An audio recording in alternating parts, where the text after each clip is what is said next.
Hello বন্ধুরা, আজকে আমার রান্নাঘরে দেখাবো আলু পাতা ভাজা কিভাবে করছি। দেখুন, দেখতে থাকুন ভিডিওটা। প্রথমে আমি আলু পাতাটাকে কুচি কুচি করে কেটে সুন্দর করে ধুয়ে নিয়েছি। তারপর দেখুন উনুনটা জ্বালিয়ে দিলাম।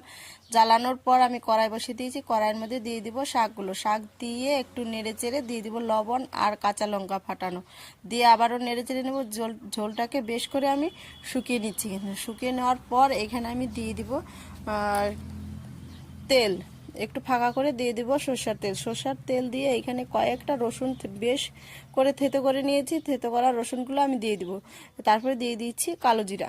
কালো জিরা দিয়ে আমি একটু দেখুন একটু লাল লাল করে রসুনটাকে আমি ভেজে নেব। ভেজে নিয়েই আমি শাকগুলো নেড়ে চেড়ে নামিয়ে ফেলবো। ভিডিওটা ভালো লাগলে অবশ্যই সাবস্ক্রাইব, লাইক, কমেন্ট করে আপনারা পাশে থাকবেন। আর এইরকম আলু পাতার শাক যে খাওয়া যায়, তো না রান্না করলে আপনারা কিন্তু বুঝতে পারবেন না।